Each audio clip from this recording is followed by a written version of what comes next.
আজ ৭ ডিসেম্বর, সাতক্ষীরা মুক্ত দিবস। ১৯৭১ সালের এই দিনে সাতক্ষীরার দামাল ছেলেরা ফাঁকা গুলি ছুটতে ছুটতে সাতক্ষীরা শহরে প্রবেশ করে। ওড়ানো হয় স্বাধীন বাংলার পতাকা। সন্তান হারানোর বেদনা ভুলে রাস্তায় নেমে আসেন মুক্তিপাগল আপামর জনতা।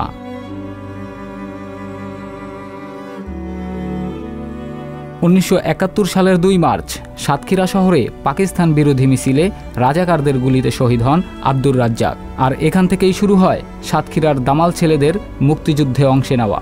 ভারতের বিভিন্ন এলাকায় ট্রেনিং শেষে ২৯ এপ্রিল ভোমরা সীমান্তে প্রথম সম্মুখ যুদ্ধ শুরু হয়।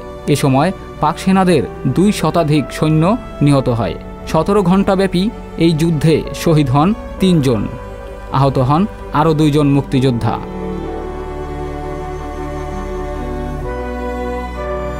এরপর বিভিন্ন এলাকায় থেমে থেমে চলতে থাকে মুক্তিযোদ্ধাদের গুপ্ত হামলা। এ সময় সম্মুখ যুদ্ধে কাজল, খোকন, নাজমুল, নূর মোহাম্মদ সহ আরও ৩৩ জন বীর মুক্তিযোদ্ধা শহীদ হন। কালীগঞ্জ থানা ঘুষুড়ি ক্যাম্পের থেকে আমরা ওখানে থাকি। তারপরে আমরা প্রথম যুদ্ধ করি কামালকাটি নইকাটি, তারপরে বাঁকড়া কুন্দুরিয়া।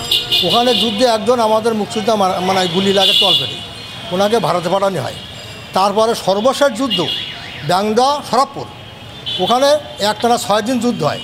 যুদ্ধ হওয়ার পরে সেনার গুলিতে একজন ও জায়গার স্থানীয় লোক নিশিকান্ত নাম করে একজন মারা যান, হিন্দু ভদ্রলোক মারা যান। একটানা যুদ্ধ হওয়ার পরে ওখান থেকে যুদ্ধ তার মানে ৭ তারিখে মুক্ত হওয়ার পরে আমরা সবাই খায়ের সাহেবের নেতৃত্বে আমরা যুদ্ধ করি।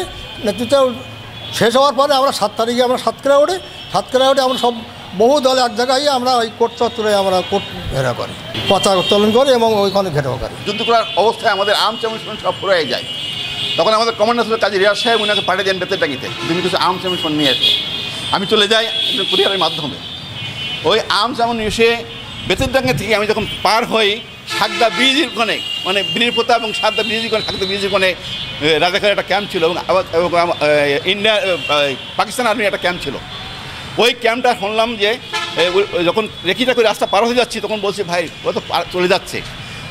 তখন আমি করলাম কি, আমি তখন একটা ম্যাচ নিয়ে, আমার কাছে ম্যাচ ছিল, ম্যাচ দিয়ে ওই ক্যাম্পটা ধরাই যে ওই ক্যাম্পটা ভস্মীভূত হয়ে যায়। আমি ওখানে দাঁড়াই থাকি একা আর ওই কোরিয়ার দাঁড়াই থেকে ওখানে আমি 3টা পিস্তল পাই, একটা ছোটো পিস্তল, 2টো বড় পিস্তল পাই। ওই পিস্তল নিয়ে আমি আমার যে ট্রুপ ছিল নগরটা আমি আসি এবং তখন বিনিপুতায় যুদ্ধ চলতেছে। এই যুদ্ধের মধ্যে দিয়ে অংশগ্রহণ করে ওখান থেকে যুদ্ধের শেষ পর্যায়ে আমি সাতক্ষীরায় চলে আসি। এরপর সাতক্ষীরায় এসে আমরা মোটামুটি আনন্দ উৎসবে চলে যাই এবং তারপরে আস্তে আস্তে আমরা ভাগ হয়ে যে যার অবস্থানে চলে যাই। ২৯ নভেম্বর মুক্তিযোদ্ধারা শহরের কেন্দ্রবিন্দুতে বোমা বিস্ফোরণ করে পাক সেনাদের ভীত করে ফেলেন। মুক্তিযোদ্ধাদের হামলায় টিকতে না পেরে ৬ ডিসেম্বর রাতে পিছু হটতে শুরু করে পাক সেনারা। ৭ ডিসেম্বর জয়ের উন্মাদনায় জ্বলে ওঠে সাতক্ষীরার দামাল ছেলেরা। ৭ ডিসেম্বর সাতক্ষীরা যখন মুক্ত হয়ে যায় আমি তখন কপিলমুনিতে যুদ্ধ করি, কপিলমুনি রাজাকার ক্যাম্প।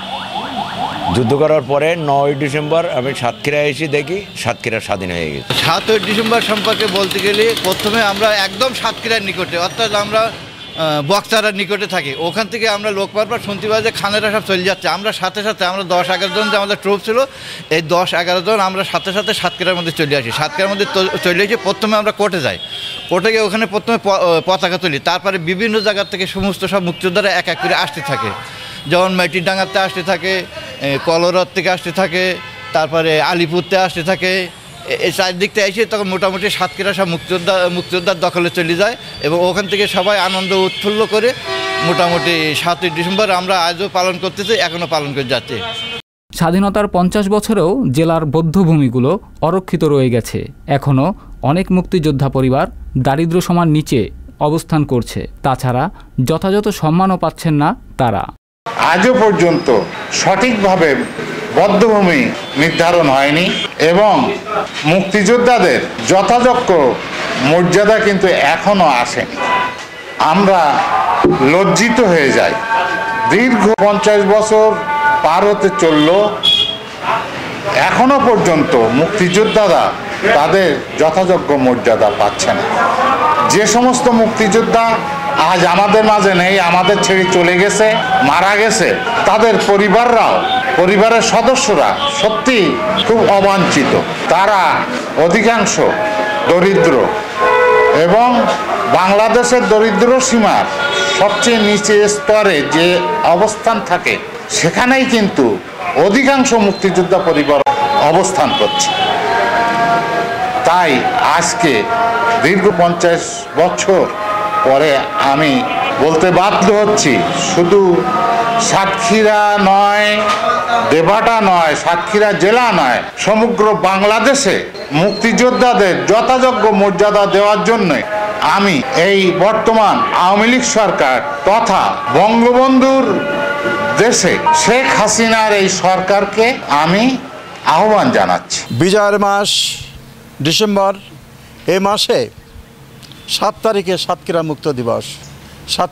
সাতক্ষীরাবাসী নতুন প্রজন্ম উৎফুল্ল আনন্দ উৎফুল্লর মধ্যে দিয়ে বিজয় দিবস পালন করবে, এটা একটা বিষয়। তাছাড়া আমাদের এখানে বধ্যভূমি, যেটা সাতক্ষীরার অন্যতম বধ্যভূমি হচ্ছে সাতক্ষীরা গভর্নমেন্ট স্কুলের পাশে, উত্তর পাশে, সে বধ্যভূমি আজকের অরক্ষিত সংস্কারের অভাবে এবং চিহ্নিত না করার কারণে সেখানে মানুষ বধ্যভূমিতে যে কোনো অনুষ্ঠান করতে পারে না। প্রতি বছর সাংস্কৃতিক কর্মকাণ্ডের সঙ্গে যুক্ত মানুষ এবং দেশপ্রেমিক মানুষ, মুক্তিযুদ্ধ পক্ষের মানুষ এখানে যে মোমবাতি প্রজ্বলন করে, কিন্তু সেটা সে জায়গায় হয় না, অন্য জায়গায় হয়। তাছাড়া একটা ব্যাপার, জেলা কালেক্টরেটে আজকের যে স্বাধীনতার স্তম্ভ, স্মৃতিস্তম্ভ, সেটাও অরক্ষিত। রাজাকারদের নাম আছে, বিতর্কিত কথা বলে সেখানে কোনো কাজকর্ম হচ্ছে না, সেটা নোংরা, অরক্ষিত এবং একটা আবর্জনা স্তরে পরিণত হয়েছে।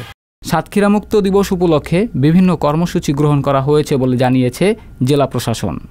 যে 7 ডিসেম্বর মাস আমাদের বিজয়ের মাস, আমাদের বীর মুক্তিযোদ্ধাদের অপরিসীম আত্মত্যাগের বিনিময়ে আমরা 16ই ডিসেম্বর চূড়ান্ত বিজয় আমরা অর্জন করি। তো 16ই ডিসেম্বরের আগে এক এক দিন দেশের এক এক অঞ্চল কিন্তু মুক্ত হয়। তো সেই হিসাবে আমাদের 7ই ডিসেম্বর সাতক্ষীরা জেলা মুক্ত হয়। তো সাতক্ষীরা মুক্ত দিবস হিসাবে এই দিবসটি আমরা উদযাপন করে থাকি। জেলা প্রশাসন এবং আমাদের মুক্তিযোদ্ধা সংসদ যৌথভাবে আমরা ওই দিনের বিভিন্ন কর্মসূচি নিয়ে থাকি। তো এবারও যথারীতি সেভাবে উদযাপন করা হবে। সংবাদ, ফিচার ও অনুষ্ঠানের জন্য ভিজিট করুন সংবাদ প্রকাশের ওয়েবসাইট এবং যুক্ত থাকুন ফেসবুক পেজ ও ইউটিউব চ্যানেলের সঙ্গে।